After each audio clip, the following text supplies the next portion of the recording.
के स्टार्ट में हम एक लड़की जेन फोस्टर को देखते हैं। उसके साथ उसके प्रोफेसर और उसकी असिस्टेंट भी होती है। वो लोग खुले आसमान के नीचे कोई रिसर्च कर रहे होते हैं। तभी उन्हें आसमान से कोई लाइट निकलती हुई दिखाई देती है और तभी वहाँ पर एक बहुत बड़ा टोर्नेडो आता है और उसमें से एक आदमी बाहर आकर गिरता है जिसने कपड़े तक नहीं पहने होते और प्रोफेसर उनको कुछ कपड़े पहनाता है। अब यहाँ से स्टोरी आती है पास्ट में और हमें मिडगार्ड का सीन दिखाया जाता है। ऐसा किंगडम और ऐसी दुनिया जो कि जमीन से ऊपर है उसे एस्गार्ड कहते हैं और मिडगार्ड उसे नीचे वाली दुनिया यानी जमीन को कहते हैं। वहाँ पर कुछ फ्रोस्ट जायंट का अटैक होता है क्योंकि वो मिडगार्ड पर कब्जा करना चाहते थे, लेकिन तभी वहाँ पर एस्गार्ड से किंग आता है जिसका नाम किंग ओडिन होता है और उन सब जायंट से लड़कर उन्हें हरा देता है। इन जायंट्स के लीडर का नाम लोफी होता है और किंग ओडिन लोफी को पूरी तरह से हरा देता है और उसके पास एक खतरनाक वेपन भी होता है जिसे किंग ओडिन अपने पास रख लेता है। फिर ये वेपन किसी भी लीडर की ताकत हुआ करता है और हर किंगडम के पास उसका अलग वेपन होता है।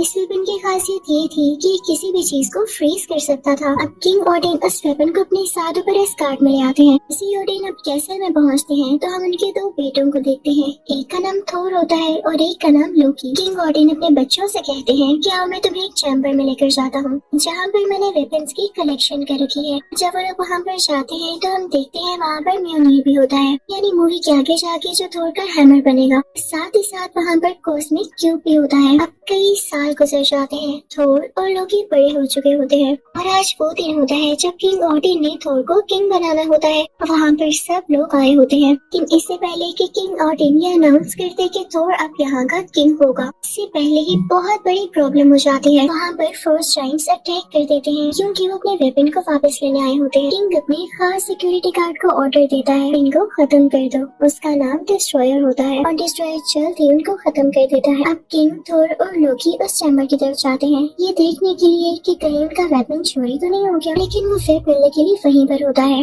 अब थोर अपने फादर से कहता है कि हमें उनसे बदला लेना होगा, तो उसके फादर उसे मना करते हैं कि वेपन को तो कुछ भी नहीं हुआ तो तुम्हारा वहाँ पे जाना फजूल है। तो थोर कहता है मैं वहाँ पर जाऊंगा ताकि वो लोग यहाँ पर वापस दोबारा ना आ सके। फिर थोर अपने साथियों के पास जाता है और उनसे कहता है कि मेरे साथ आओ, हम लोफी के किंगडम पर अटैक करेंगे। अब उसके साथी मान जाते हैं और वो सब उस तरफ निकल पड़ते हैं। उस रास्ते पर पहुँचते ही वो देखते हैं कि वहाँ पर एक सिक्योरिटी गार्ड है जो कि किंग ओडिन का खास आदमी होता है। तो बाइफ्रोस्ट ब्रिज को गार्ड किया करता था। ये वही रास्ता होता है जहाँ से इन लोगों ने लोफी के किंगडम तक पहुँचना था। अब इस सिक्योरिटी गार्ड के पास एक स्वर्ड होती है जिससे ये रास्ता खुलना था और इसी स्वर्ड का यूज होते हुए उनके लिए उस किंगडम में जाना पॉसिबल हो जाता है। जब थोर वहाँ पर जाता है तो देखता है कि अंदर कोई भी नहीं है, तो वो ऊंची से चिल्लाता है कहाँ हो तुम सब, क्या मेरे आने से डर चुके हो, बाहर आओ और मेरा सामना करो। तभी उनके सामने लोफी आता है और वो कहता है कोई नहीं डरा, बल्कि अब तुम लोग डरने वाले हो, तुम लोगों ने यहाँ आके गलती की है। तभी थोर का भाई लोकी सामने आता है और लोफी से कहता है कि हमें माफ कर दे, हम यहाँ से चले जाते हैं। तो लोफी कहता है अब नहीं। इसी के साथ फ्रोस्ट जायंट्स उन पर अटैक करने लगते हैं, लेकिन थोर अपनी थंडर पावर का यूज करते हुए उन सबको मारने लगता है और यहाँ पे काफी बड़ी फाइट छिड़ जाती है। तभी एक फ्रोस्ट जायंट लोकी का हाथ पकड़ लेता है तो उसका हाथ भी उन जैसा हो जाता है जैसे लोकी उन्हीं में से हो। सब लोग जीतने ही वाले होते हैं कि तभी लोफी के किंगडम से एक बहुत बड़ा जायंट मॉन्स्टर निकलता है जो कि इन पर अटैक करने वाला होता है, लेकिन थोर उसके मुंह के अंदर जाके उसकी बॉडी को चीरता हुआ बाहर आता है जिससे वो मॉन्स्टर मारा जाता है। लेकिन इस चीज का गुस्सा लोफी के किंगडम वालों को बहुत ज्यादा आता है। वो थोर को और उसकी टीम को मारने के लिए आगे बढ़ते हैं, लेकिन तभी वहाँ पर किंग ओडिन आ जाता है और थोर बहुत करेज से कहता है कि लोफी अब तुम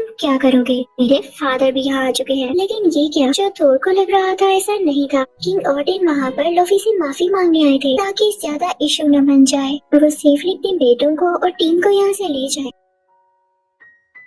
वो लोफी से कहते हैं कि हमसे गलती हो गई, हमें यहाँ से जाने दो, लेकिन लोफी कहता है गलती की सजा मौत है और अगर एक बार तुम लोग यहाँ पर अटैक की नियत से आ गए तो वापस नहीं जा सकोगे। लेकिन जब किंग ओडिन ये देखता है कि इससे काम नहीं चल रहा तो अपना मैजिक यूज करते हैं और अपनी टीम को वापस एस्गार्ड ले आते हैं। लेकिन एस्गार्ड वापस आते ही थोर का बिहेवियर काफी बुरा हो जाता है और वो अपने फादर किंग ओडिन से कहता है आप अगर मदद नहीं कर सकते थे तो वहाँ पर क्यों आए, मैं अच्छा खासा उनको हराने वाला था, आपने उनसे माफी क्यों मांगी, वो इस काबिल नहीं है। तो किंग ऑर्डिन थोर से कहते हैं कि तुम बदतमीजी से बात कर रहे हो। तो थोर कहता है और क्या करूँ, आप मुझे लड़ने देते। किंग ऑर्डिन कहते हैं अब मैं तुम्हें बताऊंगा कि तुम क्या करोगे। वो उससे उसका ड्रेस और पावर छीन लेते हैं, इवन उसका हैमर भी। और अब थोर को फेंक दिया जाता है मिड कार्ड यानी जमीन की तरफ, इस कार्ड से बहुत नीचे, और साथ ही साथ उसके हैमर को भी जमीन में फेंक दिया जाता है जो कि किसी और तरफ गिरता है। अब किंग ऑर्डिन कहते हैं कि हैमर मैंने जहाँ पर फेंका ये वहीं पर गिरा रहेगा और इसको वही उठा सकेगा जो इसको डिजर्व करता होगा, इसे उठाने के काबिल होगा।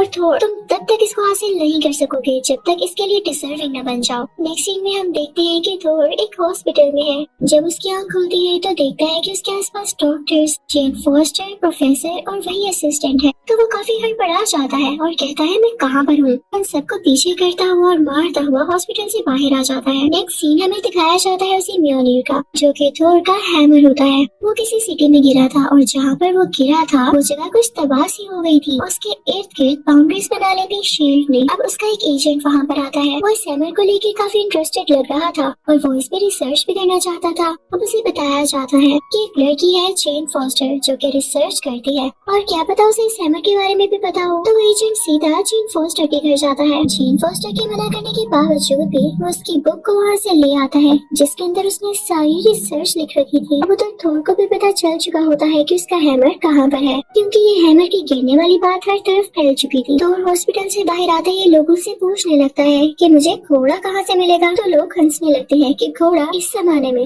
यहाँ कोई घोड़ा नहीं है। तभी आती है वहाँ पर जेन और थोर से कहती है आओ मेरी गाड़ी में बैठ सकते हो तुम, मैं तुम्हें इस जगह तक ले जा सकती हूँ क्योंकि मुझे खुद भी वहाँ जाना है, लेकिन प्लीज अपनी जुबान बंद रखना। ये लोग वहाँ पर पहुँच जाते हैं तो देखते हैं कि थोर के हैमर को काफी सिक्योरिटी के अंदर रखा गया है और इसे कोई हाथ भी नहीं लगा सकता। थोर अंदर जाता है सब सिक्योरिटी गार्ड्स और आदमियों को मारता हुआ, क्योंकि इन लोगों ने उसके अपने हथौड़े यानी हैमर पर कब्जा कर रखा था। आखिरकार थोर उस जगह पर पहुँच ही जाता है जहाँ पर हैमर होता है। उसे खुशी से उठाने लगता है, लेकिन ये क्या उससे हैमर उठाया ही नहीं जाता। थोर को बहुत दुख होता है और उसे गुस्सा भी आ रहा होता है। इतनी देर में शील्ड के एजेंट्स आ जाते हैं और वो थोर को जेल में बंद कर देते हैं। थोर देखता है कि वहाँ पर लोकी भी है। लोकी उसके पास आता है और उससे कहता है थोर तुमने बिल्कुल अच्छा नहीं किया, तुम्हारी वजह से फादर की डेथ हो चुकी है, किंग ऑर्डिन मर चुके हैं, उन्होंने तुम्हारा गम ले लिया था। तो थोर को काफी दुख होता है और उसे रिग्रेट भी हो रहा होता है कि उसने अपने फादर से बदतमीजी क्यों की, और वो इसी सोच में गुम हो जाता है। अब रात को जेन के साथ जो प्रोफेसर होता है वो यहाँ पर आता है और जेल वालों को थोर का नकली ID कार्ड दिखाते हैं। कहते हैं कि इससे गलती हो गई, इसे नहीं पता था कि रिस्ट्रिक्टेड एरिया है, आप इसे मेरे साथ भेज दें, दोबारा ऐसा नहीं होगा। और वहाँ से निकलते ही वो दोनों ड्रिंक करने लगते हैं, लेकिन प्रोफेसर साहिब अपने होश खो बैठते हैं तो थोर उन्हें इन फोस्टर के घर ले आता है और अब वो दोनों बैठ के बातें करने लगते हैं जबकि प्रोफेसर रेस्ट कर रहे होते हैं। अब जेन थोर से पूछती है तो चलो अपने बारे में बताओ, तुम कहाँ से आए हो। तो थोर कहता है कि मैं एक किंग का बेटा हूँ, हम लोग किंगडम पर राज करते हैं। तो जेन कहती है तुम भी कमाल करते हो, कैसी बातें कर रहे हो। तो थोर कहता है लाओ मैं तुम्हें ड्रॉ करके दिखाता हूँ, और थोर पूरी एक डायग्राम बनाता है जिसमें वो 9 के 9 किंगडम्स होते हैं। तो जेन को बताता है कि जिस अर्थ पर तुम रह रही हो इसे मिडगार्ड कहते हैं, जहाँ मैं रहता हूँ उसे एस्गार्ड कहते हैं। अब यहाँ से सीन शिफ्ट होता है एस्गार्ड की तरफ और हमें दिखाया जाता है कि लोकी ने झूठ बोला था कि किंग ऑर्डिन की डेथ हो चुकी है। वो तो भी जिंदा होते हैं लेकिन अभी भी होशी की हालत में होते हैं और लोकी उनके पास ही बैठा होता है।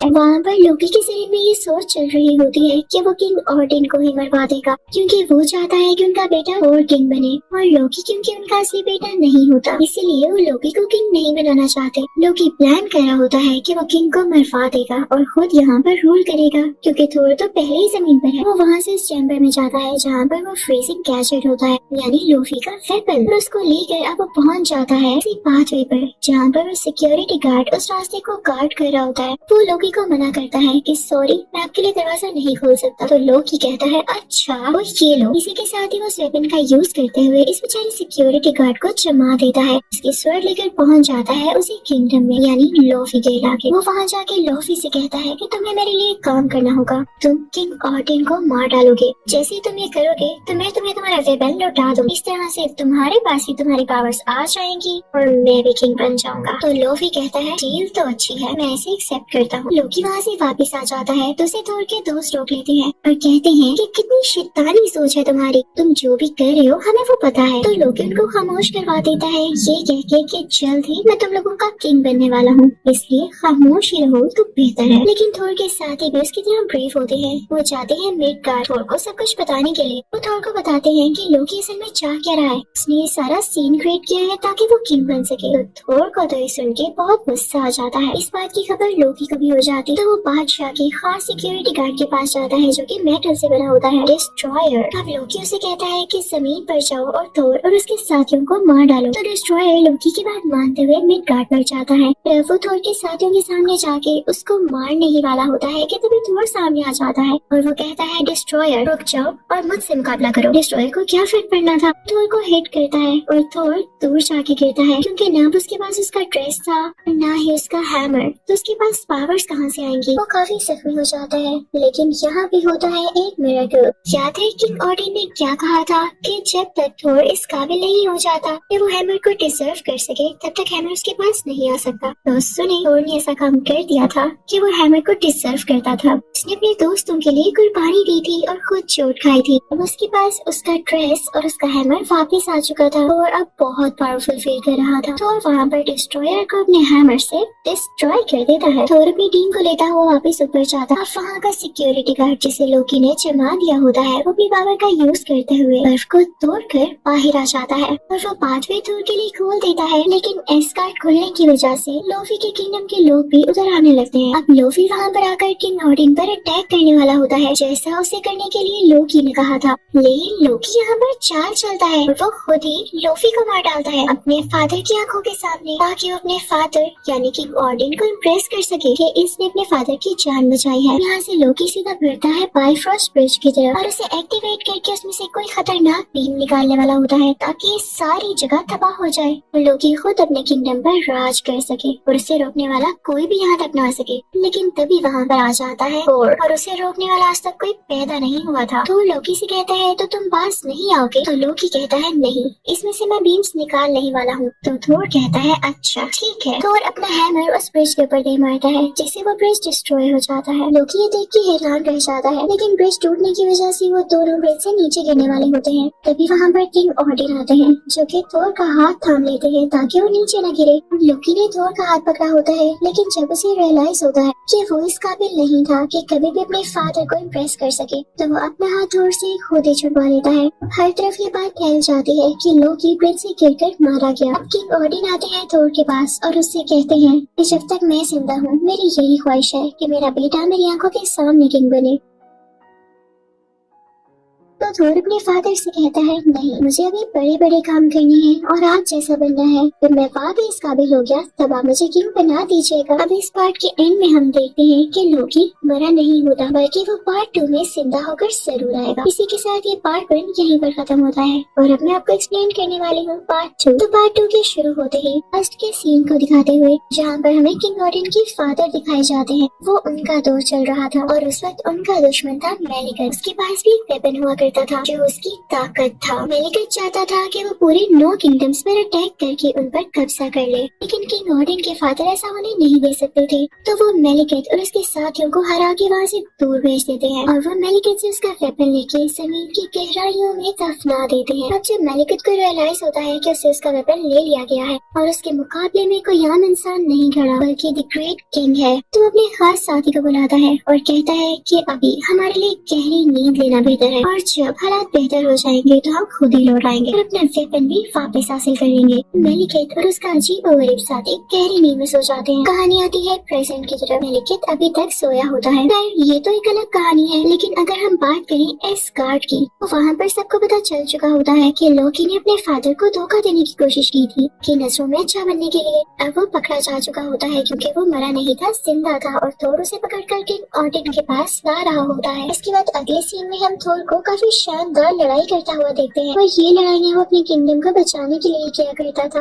और उन लोगों के लिए जो खुद अपने लिए कुछ कर नहीं पाते थे और इतने ताकतवर नहीं थे, वो सब थोर से मदद मांगा करते थे। और ये थोर की अच्छाई थी कि वो उनकी मदद कर भी दिया करता था। फिर थोर जाता है अपने फादर के पास और उनसे बातें करने लगता है। यहाँ हमें पता चलता है कि बायफॉस्ट ब्रिज दोबारा से रिपेयर हो चुका है और अब वो बिल्कुल ठीक से काम भी करने लगा है। अब किंग ओडिन थोर को बताते हैं कि बेटा जल्दी वो वक्त आने वाला है जब नो के नो किंगडम्स एक अलाइनमेंट में आ जाएंगे। जैसे वो इकट्ठे होंगे एक पोर्टल खुल जाएगा और मेलिकेट ने कहा था जब ऐसा टाइम आएगा तो वो भी लौट आएगा, तो तुम्हें होशियार रहना होगा। उधर जमीन पर हम जेन फॉस्टर और उसके असिस्टेंट को देखते हैं जो कि इसी टॉपिक पर बात कर रहे होते हैं कि क्या ऐसे पोर्टल्स वाकई होते हैं। तो उनको पता चलता है कि यहाँ पर एक अबैंडन बिल्डिंग है। ये सस्पेंस होने लगता है कि यहाँ पे कोई क्यों नहीं जाता, चलो हम चलते हैं। लेकिन वहाँ पर जाना इनकी गलती होती है क्योंकि वहाँ पर कुछ ऐसे पोर्टल्स थे कि उसमें कोई भी ऑब्जेक्ट डाला जाए चाहे वो इंसान हो वो गायब हो जाता था, दुनिया के किसी दूसरे कोने में गिर जाता था। और जब जेन ऐसी पोर्टल को देख रही होती है तो वो भी पोर्टल के अंदर गिर जाती है। और पता है वो कहाँ पहुँचती है, जमीन की उसी गहराई में जहाँ पर किंग ओडिन के फादर ने मेलिकेट का वेपन छुपा रखा था। जैसे ही उस जगह पर हिट करती है उस वेपन की सारी ताकतें जेन फोस्टर के अंदर आ जाती है। और इस बात का पता उसी सिक्योरिटी गार्ड को भी चल जाता है जो कि बायफॉस्ट ब्रिज की हिफाजत किया करता था। वो थोर को जाकर बताता है कि आपने मुझे कहा था कि मैं जेन फोस्टर पर नजर रखूं, लेकिन वो मुझे दुनिया में कहीं भी नजर नहीं आ रही है, कहीं उसे कुछ हो तो नहीं गया। तो थोर उसे कहता है मुझे फौरन से जमीन है मिड गार्ड पर भेजो, मैं जाकर देखता हूँ। अब थोर आ चुका था मिड गार्ड पर, लेकिन जेन तब तक वहाँ पर पहुँच चुकी होती है, यानी जमीन पर वापस आ चुकी होती है। तो जब थोर को देखती है तो उसे स्लैप करती है, तुम इस हुलिये में यहाँ पर आ गई हो, कोई तुम्हें देख लेगा तो क्या कहेगा। लेकिन काम उल्टा ही पड़ जाता है, पुलिस वहाँ पर आती है और जेन को ही पकड़ के कहती है लेडी आपने इसे स्लैप क्यों किया है। लेकिन पुलिस का जेन को हाथ लगाना पड़ता है महंगा, क्योंकि जेन में से काफी इलेक्ट्रिकल वेव्स निकलती है जिससे पुलिस ऑफिसर दूर जाकर गिरता है। ये देख के थोर को पता चल चुका था कि उसकी दोस्त के अंदर ये एबिलिटीज आ चुकी है, मेलिकेट की उसी वेपन की पावर्स। तो वो उसे अपने साथ एस्कॉर्ट ले आता है। किंग ओडिन भी जब उसे देखते हैं तो उन्हें पता चल जाता है कि जेन के अंदर ये पावर्स हैं जो कि अच्छी नहीं है। वो बताते हैं कि मेलिकेट अब जरूर लौटेगा, उसका वेपन अब जेन के साथ कनेक्टेड हो चुका है, तो जेन की जान को भी खतरा है, इसका ख्याल रखना। और ऐसा ही होता है। मेलिकेट अपनी नींद से जाग चुका होता है और अपने खास साथी से कहता है कि जाकर एस्कॉर्ट पर हमला कर दो ताकि वो वेपन को मेलिकेट के पास वापस लेकर आ सके। उसके बाद मेलिकेट अपने असली रूप के साथ यहाँ आ सके। अब मेलिकेट को पता चलता है कि उसका वेपन जेन फॉस्टर के अंदर है, तो वो खुद भी वहाँ पर आ जाता है और उसकी जान लेकर अपना वेपन हासिल करने ही वाला होता है कि तभी वहाँ पर थोर की मदर आ जाती है जो कि जेन की जान बचा लेती है। लेकिन इस चक्कर में उनकी अपनी जान चली जाती है, उन्होंने जेन के लिए कुर्बानी दे दी। तभी वहाँ पर एस्कॉर्ट आ जाते हैं जिनसे डर कर मेलिकेट और उसका साथी भाग जाते हैं क्योंकि मेलिकेट अब इतना पावरफुल नहीं हुआ था, उसके पास अपना वेपन जो नहीं था। जब थोर को पता चलता है कि मेलिकेट ने उसकी मदर को मार डाला है तो वो गुस्से से आग बगोला हो जाता है, इतना गुस्सा कि वो मेलिकेट से बदला लेकर ही रहेगा। वो सीधा लोकी के पास जाता है और उससे भी बताता है कि मेलिकेट ने हमारी मदर को मार दिया है, तुम मेरे साथ चलो, हम उससे बदला लेंगे। लोकी को भी बहुत गुस्सा आता है और वही साथ उधर जाने के लिए तैयार हो जाते हैं। थोर और लोकी जब वहाँ पर पहुँचते हैं तो देखते हैं कि मेलिकेट के सामने जेन भी है,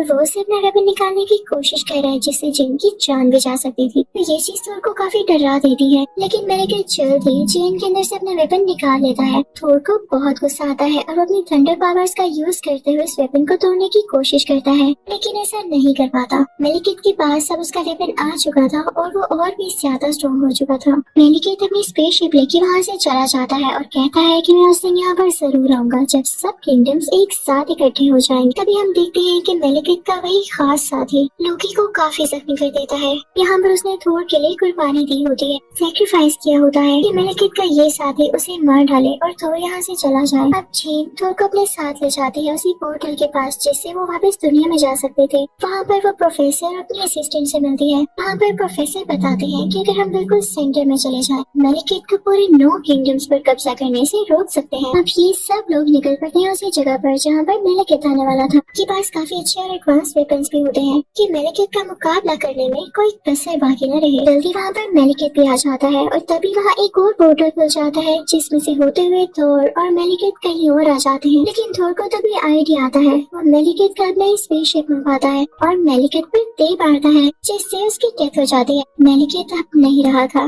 जो बहुत बड़ा बन रहा था वो अब कहाँ गया? ये लड़ाई अब खत्म हो चुकी थी। फिर थोर अपने फादर किंग ऑर्डिन के पास जाता है और उन्हें बताता है कि फादर मैंने मेलिकेट को मार डाला है। किंग ऑर्डिन कहते हैं थोर अब मैं तुम्हें किंग जरूर बनाऊंगा। थोर कहता है कि नहीं, मैं अभी भी आपकी तरह स्ट्रॉन्ग नहीं हुआ। तभी हम देखते हैं कि किंग ऑर्डिन की जगह लोकी होता है। इसी के साथ पार्ट 2 यहीं पर खत्म होता है। मैं आपको एक्सप्लेन करूंगी थोर का पार्ट 3 जिसका नाम है थोर रैग्नारोक। करते हैं मूवी का स्टार्ट, जहाँ पर हमें पता चलता है कि मेलिकेट के वेपन से एक स्टोन निकालकर कहीं भिजवा दिया गया था और उसको ढूंढ रहा होता है। ढूंढते ढूंढते वो हेल्प पहुंच जाता है, लेकिन तभी वो वहाँ मिलता है फायर स्कल से। फायर स्कल उसे पकड़कर उसे लटका देता है और उससे कहता है कि तुमने मुझे क्यों पकड़ रखा है? तो फायर स्कल कहता है तुम मेरे अंदर जलती हुई आग देख रहे हो, ये इटर्नल फायर नहीं है, लेकिन जल्द ही वो दिन आएगा जब मेरे अंदर इटर्नल फायर आ जाएगी, मैं इमॉर्टल हो जाऊंगा। याद रहे मैं हर किंगडम पर कब्जा कर लूंगा। तुम क्या, तुम्हारा कोई किंगडम नहीं बचेगा। तो थोर उससे पूछता है तुम्हें गरूर किस बात का है? तो फायर स्कल कहता है ये मेरे सींग देख रहे हो कितने खूबसूरत है, यही तो मुझे ताकत देते हैं। तो थोर कहता है मैं अपनी ताकत दिखाऊं। इसी के साथ वो अपना हाथ खोलता है और उसके हाथ में उसका प्यारा हैमर आ जाता है। सच में वो हैमर थोर को बहुत प्यारा होता है। थोर अब फ्री हो जाता है और फायर स्कल के सामने जाता है। फायर स्कल अपने बाकी साथियों को भी बुलाता है जो कि फायर से ही बने होते हैं। थोर से लड़ाई करने लगते हैं और इनको बड़ी आसानी से हरा देता है। तभी वहाँ पर एक ड्रैगन आ जाता है जो कि थोर की जान लेना चाह रहा होता है, लेकिन तभी थोर को आइडिया आता है। कहता है कि मेरे अलावा मेरे हैमर को कोई नहीं उठा सकता। उस ड्रैगन की मुंह में अपना हैमर रख देता है ताकि उसकी वजन से वो नीचे गिर जाए और ऐसा ही होता है, ड्रैगन नीचे गिर जाता है। फिर थोर भरता है उसी फायर स्कल की तरफ, अपने हैमर का यूज करते हुए उसे भी खत्म कर डालता है और उसका स्कल भी खींच लेता है। तो उसकी सींग यानी उसका स्कल उठा लेता है और ऊपर की तरफ आवाज देता है कि पोर्टल खोल दो, यानी बायफ्रॉस्ट ब्रिज का दरवाजा। उसके लिए दरवाजा खोल दिया जाता है, लेकिन थोर आकर देखता है कि वहाँ पर पुराना सिक्योरिटी गार्ड नहीं है बल्कि उसकी जगह कोई और है। वहाँ पर वो ड्रैगन भी जो कि थोर के पीछे पड़ा होता है, थोर के साथ इस गार्ड के अंदर आ जाता है। तभी वहाँ का दरवाजा बंद हो जाता है। ड्रैगन का मुंह अंदर होता है और बॉडी बाहर। उसके जिस्म के 2 टुकड़े हो जाते हैं। तो नया सिक्योरिटी गार्ड थोर को बताता है कि उसे लोकी ने रखा है और पुराने सिक्योरिटी गार्ड को भी लोकी नहीं हटाया है। तो थोर कहता है ये क्या बात हुई? अब थोर अपने हैमर के साथ उड़ता हुआ किसी दूसरी जगह पर आ जाता है जहाँ पर किसी टाइप का प्ले हो रहा होता है। वहाँ पर किंग ऑर्डिन बैठे होते हैं और जो उनके सामने कैरेक्टर्स प्ले कर रहे होते हैं वो असली लोकी या थोर नहीं होते। वहाँ पर सब लोग ये तमाशा देख रहे होते हैं। वहाँ लोगों को ये शो करवाया जा रहा था कि थोर नहीं बल्कि लोकी ज्यादा अच्छा है, बहुत ब्रेव और सुपर है। और कोई देख के काफी गुस्सा आता है और जब वो देखता है कि ये किंग ऑर्डिन नहीं है उसे पता चल जाता है कि ये लोकी है, इसने किंग ऑर्डिन की शक्ल ले रखी है। थोर किंग ऑर्डिन के पास जाता है जो कि असल में लोकी होता है और उससे कहता है कि फौरन से अपने असली रूप में आ जाओ, मैं जानता हूँ कि तुम लोकी हो।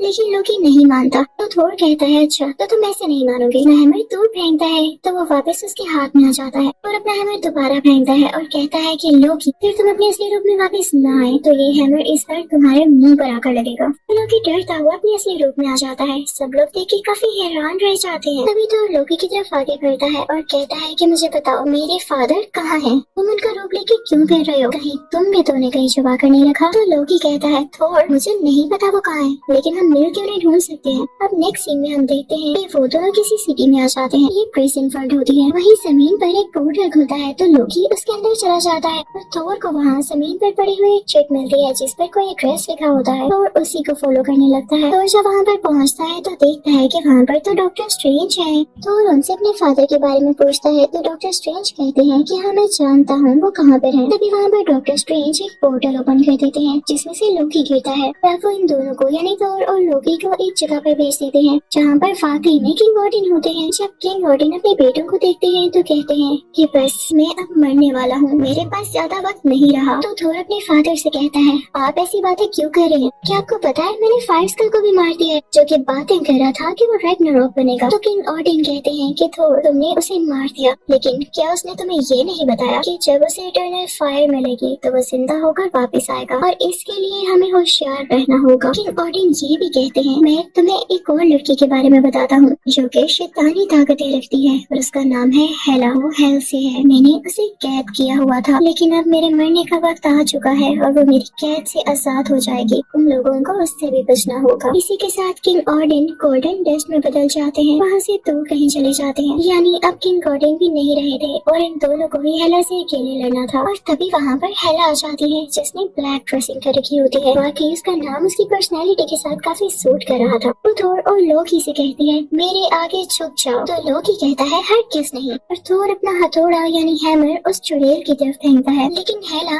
उसे फौरन से टुकड़े टुकड़े कर देती है। यानी उसमें इतनी खतरनाक पावर्स होती हैं। अब लोकी और थोर स्कार्ट वापस जाने लगते हैं, लेकिन उनके पीछे पीछे हेला भी आ जाती है और उन दोनों को पुश करते हुए उस रास्ते से हटा देती है। अब हेला खुद इस कार्ड के अंदर पहुंच चुकी थी। वहाँ पर उसे ये नया सिक्योरिटी गार्ड दिखाई देता है और उसके साथ 2 लोग और भी होते हैं जिसे हेला फौरन से मार डालती है क्योंकि वो उसके आगे झुके नहीं थे। अब वो सीधा बढ़ने लगती है उसी नए सिक्योरिटी गार्ड की तरफ। तो वो हेला से कहता है मुझे मत मारे, मैं आपके सामने झुकता हूँ, मैं आपकी हर बात मानूंगा। तो हेला कहती है वाह, तुम्हें तो अपनी अकल का इस्तेमाल करना अच्छे से आता है। मुझे खुशी हुई कि तुम मेरे सामने झुके, तुम्हें इसका फायदा भी होने वाला है, वरना तुम मारे जाते। दूसरी तरफ हम थोर को देखते हैं जो कि हेला के पुश करने की वजह से किसी और प्लेनेट में जाकर गिरता है। वहाँ पर काफी ज्यादा स्क्रैप पड़ा होता है और तभी वहाँ पर एक स्पेसशिप आती है और उसमें से ढेर सारे एलियंस बाहर आते हैं। वो एलियंस आकर थोर पर अटैक करने लगते हैं, लेकिन थोर भी उनसे बराबर लड़ रहा होता है। वो उनसे हाथों से ही फाइट कर रहा था क्योंकि जाहिर है उसके पास उसका हैमर जो नहीं था। लेकिन तभी उन एलियंस में से एक एलियन उसके ऊपर काफी मजबूत नेट डाल देता है। तभी वहाँ पर एक और स्पेसशिप आती है जिसमें से एक लड़की बाहर आती है और उन सब एलियंस को मार देती है। फिर वो थोर को अपने साथ ले जाती है। अब वो लड़की थोर को इसी प्लेनेट के ग्रैंड मास्टर के पास लेकर आती है जो कि यहाँ रूल किया करता। तो वो थोर को एक कुर्सी के साथ बांध देते हैं। तो लड़की थोर को ग्रैंड मास्टर के पास लेकर आई होती है। उसका नाम उल्काई होता है। उसे ऐसा करने के पैसे मिलते हैं। वहाँ पे ग्रैंड मास्टर थोर को बताता है कि मैंने यहाँ पर तुम्हें इसलिए बुलाया क्योंकि मैं रेसलिंग कॉम्पिटिशंस करवाता हूँ और मुझे तुम्हें देखने से लग रहा है कि तुम काफी स्ट्रॉन्ग हो, काफी ताकत है तुम में, तो तुम्हें मेरे लिए लड़ना होगा। तो थोर कहता है नो, मुझे कोई इंटरेस्ट नहीं, मुझे बस अपने किंगडम वापस जाना है, मुझे छोड़ दो तुम। तो ग्रैंड मास्टर कहता है तुम्हें छोड़ दूं। तभी थोर की नजर पड़ती है लोकी पर जो वहाँ पर ही होता है। तो थोर ग्रैंड मास्टर से कहता है कि ये देखिए मेरा भाई भी यहाँ पर है, आप इसे क्यों नहीं उस कॉन्टेस्ट में रख लेते, ये भी काफी स्ट्रॉन्ग बनता है। तो लोकी कहता है नहीं नहीं, मैं इसका भाई नहीं हूँ, ये झूठ बोल रहा है। तो ग्रैंड मास्टर कहता है जो भी है मुझे इससे कोई कंसर्न नहीं, थोर मुझे तुमसे मतलब है क्योंकि मैं जानता हूँ तुम गॉड ऑफ थंडर हो। और फिर भी मना कर रहा होता है। तो ग्रैंड मास्टर कहता है अच्छा चलो सुनो, अगर तुम मेरे लिए कॉन्टेस्ट लड़ते हो और इसमें जीत जाते हो तो मैं तुम्हें एक बिल्कुल नई स्पेसशिप दूंगा जिसमें तुम इस कार वापस जा सकोगे। तो थोर कहता है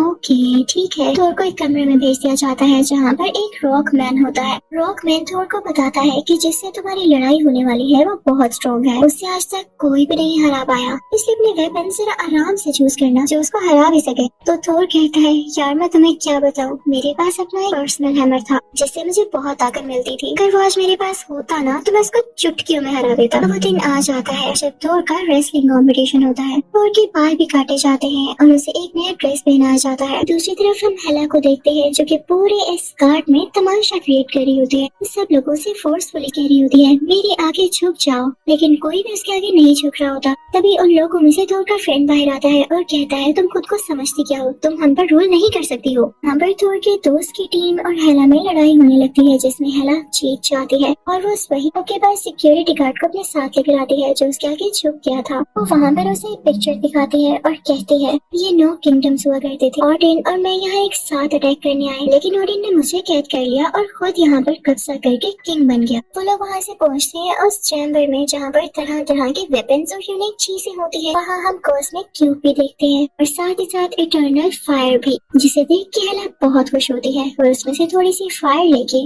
मैं इनको तोड़ते हुए उसके अंदर चली जाती है। वो उस जगह पर गई होती है जहाँ पर उसके साथियों को मार दिया गया था। वो साग को चारों तरफ फैला देती है और वहाँ पर सब मरे हुए लोग जिंदा होने लगते हैं। साथ ही साथ उसका एनिमल पेट भी, जो कि एक ब्लैक वुल्फ होता है, वो काफी जायंट और खतरनाक दिख रहा होता है। अब हेला उसी धोखेबाज सिक्योरिटी गार्ड को अपना साथी बना लेती है और सीधा बायफरोस्ट ब्रिज की तरफ जाती है। उन्हें पता चलता है कि यहाँ पे वो स्वॉर्ड तो है ही नहीं जिससे ये दरवाजा खुलता है, और उसे पता है कौन ले गया था जिसकी ये तलवार थी। जी हाँ, वही पुराना सिक्योरिटी गार्ड। वो अपने साथ बाकी बचे हुए गार्डियंस को भी ले गया था क्योंकि वो जानता था कि इन लोगों को हेला से खतरा होने वाला है। फिर हम वो सीन देखते हैं जब थोर की लड़ाई शुरू होने वाली होती है, लेकिन उससे पहले वो वल्कैरी से मिलता है। उसके हाथ पर देखता है कि कोई निशान है, और ऐसा निशान तो गार्डियन के फाइटर्स के हाथ पर होता है, और उससे कहता है कि तुम तो अपनी बंदी हो, तुम मुझे इस तरह से यहाँ पर क्यों लाई। उसे समझ आ जाता है कि वल्कैरी ने ये सब पैसों की खातिर किया। उसकी बातों को इग्नोर करते हुए वहाँ से चली जाती है और उसको बचाने के लिए कोई बात नहीं करती। अब लड़ाई शुरू हो जाती है।